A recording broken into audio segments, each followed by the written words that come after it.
நான் வந்து 2011-12 India டுடேல work பண்ணும்போது எழுதின 2 ஆர்டிகல்ஸில் வந்து இந்த விஷயத்தை தான் குறிப்பாக வந்து தமிழ் சினிமாவில் கதைக்கு இருக்கிற தட்டுப்பாடு, அதனால வந்து இங்கே பிரபலமாக அறியப்படுற இயக்குனர்கள் உலக சினிமாக்களை தழுவி, அதாவது முறையாக அவங்கக்கிட்ட அனுமதி பெற்று எடுக்க வேண்டிய கதைகளை வந்து இன்ஸ்பிரேஷன் அப்படிங்கிற பேரில் வந்து எடுத்துகிட்டு இருந்தாங்க.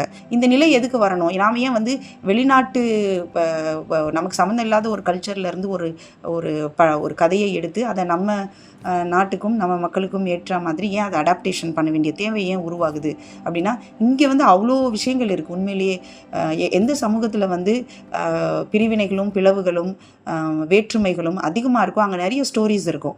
அந்த ஸ்டோரிஸ் ஏன் வந்து இவங்களுக்கு அதை வந்து ஒரு படைப்பாக்கணுங்கிற எண்ணம் ஏன் வரலை அப்படின்னா, நீங்கள் அதுக்குள்ளே போனாலே வந்து இங்கே இருக்கிற ரியல் ப்ராப்ளம்ஸை நீங்கள் பேச வேண்டி வரும் அப்படிங்கிறது தான் காரணமாக இருக்கும். அதனால தான் இவங்க வந்து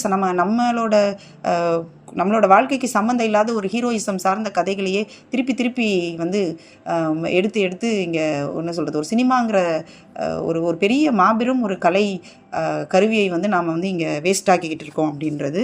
அந்த ரிட்டன் அண்ட் டைரக்டட் அப்படின்னு போடுறதுல வந்து அவங்களுக்கு ரொம்ப ஒரு பெரிய மயக்கம் இருக்குது.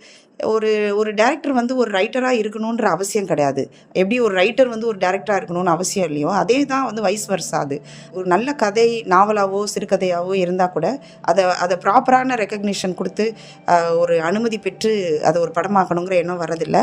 அப்படியே ஒருவேளை வந்து அந்த ரைட்டர்ஸை என்கேஜ் பண்ணணும்னா கூட அவங்க அந்த ரைட்டர்ஸும் வந்து ஒரு பாப்புலர் ரைட்டர்ஸாக தான் இருக்கணும்.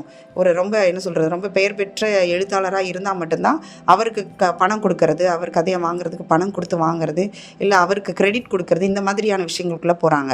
ஒரு பிரபலம் இல்லாத ஒரு எழுத்தாளரோட படைப்பை வந்து இவங்க படமாக்கும்போது அந்த மாதிரியான ஒரு ரெக்கக்னிஷன் கொடுக்கறதுக்கான ஒரு மனம் இவங்களுக்கு வர்றது கிடையாது.